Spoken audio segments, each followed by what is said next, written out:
Hey everybody, it's Ron from Pick Dawgz, and this is Ron's Rundown. We're going to go over the MLB games scheduled for Saturday, August 19th, 2023. If you like what you see, make sure to give this video a big thumbs up and subscribe to our channel. Don't forget to put your baseball picks in the comments section below. And if you're looking for my best bets, including my $19 rundown best bet, you can find those at the premium picks tab at pickdawgz.com. Alrighty, let's get into it. Here are the games for Saturday in Major League Baseball. First up, it's the Boston Red Sox taking on the New York Yankees. Cutter Crawford and Garrett Cole are your starters. Garrett Cole, as a member of the New York Yankees, hasn't fared too well against these Boston Red Sox. He only has one start against them this season. Wasn't a bad outing. It was a quality start on paper, 6 innings, 2 runs, but he did give up a home run in that game, 7 base hits, and we know last year, the year before, in the postseason, Cole has struggled against this Red Sox lineup, and this is a team that hits righties pretty well in the last month. Good numbers against righties, low strikeout rate. I do think with the Yankees' issues offensively, this could be a spot where there's some value with the Red Sox here. I mean, Cutter Crawford's been much better on the road than he has been at Fenway Park this season. The Yankees' lineup has struggled mightily against right-handed pitching. I'm going to take the Boston Red Sox on the money line on the road. Next up, the Kansas City Royals taking on the Chicago Cubs. Brady Singer and Justin Steele are your starters. I know Brady Singer has pitched a lot better in the second half of the season than he was at the beginning of the year. Now his ERA below 5 on the season, but I just can't back him in this game. It's a really tough matchup on the road against the Chicago Cubs lineup that's been crushing righties in the last 30 days. Number 2 in baseball in team OPS with a 900 team OPS. Number 2 in baseball in isolated power against righties. A low strikeout rate, a high walk rate. And the Royals, they're crushing righties as well in the last month, but they're facing a lefty here in Justin Steele. The numbers for Kansas City offensively against lefties not great in the last month. Steele's been solid on the mound this season, 13-3 with a 2.79 ERA. Even better numbers at Wrigley Field. The Cubs have the better lineup, the better starter, and the better bullpen to back it up. So give me the Chicago Cubs on the run line, laying the 1.5 runs. Next up, we see the Milwaukee Brewers taking on the Texas Rangers. Freddie Peralta and Dane Dunning are your starters.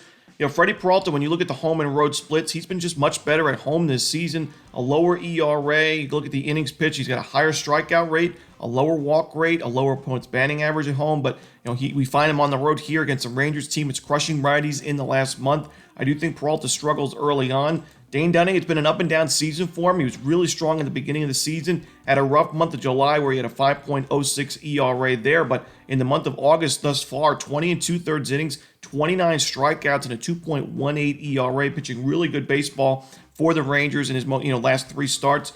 I think he pitches well here against the Brewers team in the last month. Has not hit righties very well. Dead last in baseball in isolated power. A 648 team OPS is the second worst in baseball. I like the Rangers here behind Dunning on the money line. Next up, we see the Philadelphia Phillies taking on the Washington Nationals. Christopher Sanchez and Jake Irvin are your starters. I think the Phillies are a little bit overvalued in a game like this. I like Christopher Sanchez, but I don't love his matchup here against the Nationals team. We know is that lefties much better than righties this season. They limit strikeouts at the plate. Even their power numbers not too bad in the last month against lefties. And Sanchez, 4 home runs allowed his last 2 starts. I know both of those were wins, but that was against the Royals, a team we just talked about struggling against lefties, and the Twins, a team that has struggled against lefties all year. So I think this is a much tougher matchup for Sanchez. Jake Irvin, not my favorite starting pitcher to back, but he's been a little bit better at home this season at Nationals Park. As of late, his last start 6 2/3 against against the A's. 2 runs in a 3-2 Nationals win. The Nationals have won each of his last 5 starts. His strikeout numbers are getting better. He does give up a lot of sharp contact, so you got to worry about that. But I think the value is certainly there with the home team here. I'll take the 1.5 runs and the money line with the Washington Nationals. Next up, we see the Toronto Blue Jays taking on the Cincinnati Reds. Brandon Williamson and Chris Bassett are your starters.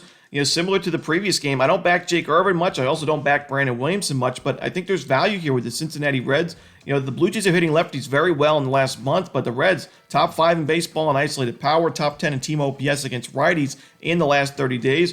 Chris Bassett's got an ERA above 5 on the road this season. He's been much, much better when he's pitching at Rogers Center, like many Blue Jays starters are. And, I just think getting plus money here with the home team. I know the Reds have been a little bit better on the road. They've certainly been a lot more profitable on the road this year. But Brandon Williamson's been pitching better in the second half of the season. His last start against the Pittsburgh Pirates, 5 2/3 innings, 1 run, 6 strikeouts. Before that, 6 2/3 innings, 1 run against the Marlins team, which hit lefties very well this season. 9 strikeouts in that game. And believe it or not, Williamson's actually got better numbers at Great American Ballpark. Not many starting pitchers do, but he's got a sub-4 ERA at the second most hitter-friendly ballpark in baseball. Give me the Cincinnati Reds here on the money line at Great American. Next up, the Detroit Tigers taking on the Cleveland Guardians. Eduardo Rodriguez and Tanner Bybee are your starters.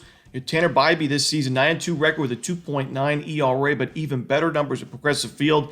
5-1 with a 1.7 ERA, 53 strikeouts and 53 innings with only one home run allowed. He's facing a Tigers lineup that's not been great this season. And you look at some of the teams that Bybee has faced as of late, the Phillies, the Astros, the Blue Jays, the Rays. He's pitched well against all those teams. Now you're facing Detroit, one of the worst lineups in baseball against righties. I think Bybee delivers a quality start here. Eduardo Rodriguez is honestly, in my opinion, the best option in this Tigers rotation right now. Pitching well this season, a little bit higher ERA on the road, but not much. The Guardians have really struggled against lefties. We know they got no hit by Framber Valdez, and I do think that Rodriguez also provides another quality start here. Give me the under in Detroit, Cleveland. Next up, the Pittsburgh Pirates taking on the Minnesota Twins. We're going to see Mitch Keller and Sonny Gray on the mound.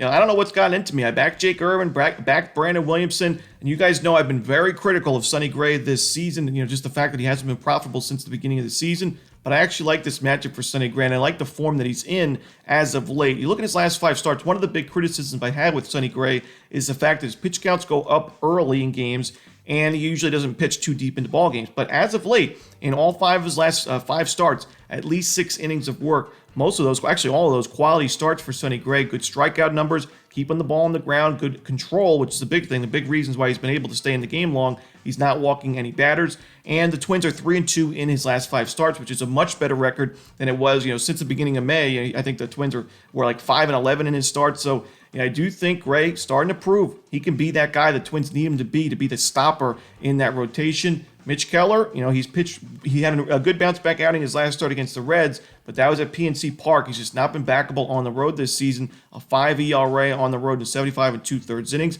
Good strikeout numbers, but you're facing a really tough Twins lineup here. In the last month, Minnesota top 10 in baseball in isolated power and team OPS against righties. Their strikeout rate's up there, but their walk rate's also up there. I think they get to Keller and the Pirates bullpen. Give me the Minnesota Twins here on the money line. Next up, a big-time AL West matchup between the Seattle Mariners and the Houston Astros. Logan Gilbert and Framber Valdez are your starters. Honestly, Framber Valdez's no-hitter against the Guardians is kind of an anomaly. When you look at his last starts, his most recent starts, he's given up a lot of earned runs and sharp contact recently. His last 2 games against the Marlins and Orioles, 9 earned runs, 4 home runs in those 2 starts. Before the no-hitter, he gave up 10 earned runs across 8 2/3 against the Rangers and Athletics. Even before that game against the Angels, 5 earned runs and 2 home runs in that 13-12 loss. And you're facing a Mariners team that has faced Framber quite a few times this season, but they're also hitting lefties a lot better now than they were at the beginning of the year. They're top 10 in baseball and OPS in the last month against lefties. And Logan Gilbert on the other side already faced this Astros lineup once. He pitched really well in that game. He went 7 innings of 1-run balls, 6 strikeouts, so a 1.29 ERA. He got the win in that game as well. Gilbert, believe it or not, is actually pitching better on the road compared to his start at T-Mobile Park. T-Mobile Park is one of the more pitcher-friendly ballparks in the league, but Gilbert 7-1 with a 3.51 ERA on the road this year. I like the price we're getting with Seattle. Give me the Mariners on the money line. Next up, we see the New York Mets taking on the St. Louis Cardinals. Kodai Senga and Miles Mikolas are your starting pitchers. Both of these starting pitchers faced the opposition once this season. Both of these starting pitchers struggled in those 2 games, and both of these starting pitchers' teams lost the game that they pitched in. Kodai Senga against the Cardinals back on June 17th, 6 2/3 innings, 4 earned runs and 2 home runs in a 5-3 Cardinals win. Miles Mikolas back in that series on June 16th, 6 innings, 6 earned runs, 8 base hits in a 6-1 Mets win. For me, it's a close game, but I'm going to lean towards the Cardinals because I do think their bullpen has been better in the last month. Good expected numbers, a decent ERA, while the Mets, their SIERA is the 5th highest in baseball in the last 30 days, the ERA at 5.5. So I can see a close game early on. I do think the Cardinals also have the better lineup in general, so I'll lean towards St. Louis on the money line at Busch Stadium. Next up, the San Francisco Giants taking on the Atlanta Braves. Logan Webb and Yonny Chirinos are your starters. To me, this is a pitching mismatch. I know Logan Webb has not been great on the road this season at times, and his ERA above 4 on the season on the road. But in 3 of his last 5 starts away from Oracle Park, he had really strong outings when he went deeper into ball games. It's a tough matchup. I mean, the Braves, the number 1 lineup in baseball against righties this season, but Yonny Chirinos has really not looked good as of late. ERA now above 5 on the season. You look at his games as a member of the Braves. 4 earned against the Brewers, 3 earned against the Angels. That was his better outing. Then 6 earned twice against the Pirates and Mets, 2 teams really struggling. He gave up in 9 2/3 innings, those 12 earned runs combined, 14 hits, and 4 home runs. I can't back him here. The Giants have a good bullpen to back up Logan Webb. I'll take the San Francisco Giants at a good price on the money line. Next up, we go to Coors Field as the Rockies take on the White Sox. Jesse Scholtens and Kyle Freeland are your starting pitchers here. I'm going to take the White Sox in this game. I don't love Kyle Freeland right now, the current form that he's in. Now in ERA just below 5 on the season. Now, mostly his struggles have been on the road, but even at Coors Field, I don't love the fact he doesn't really miss a lot of bats, doesn't earn a ton of strikeouts, gives up a good amount of sharp contact. And the White Sox, although this hasn't been their year, they are a team that hits lefties better than righties overall. Jesse Scholten's been decent this season. It's a tough spot to be in at Coors Field, very hitter-friendly ballpark, but he has been good on the road, a 2.62 ERA on the road. I think Scholten gives up a few runs, but I think the Rockies' bullpen and Kyle Freeland give up more. Give me the White Sox on the money line.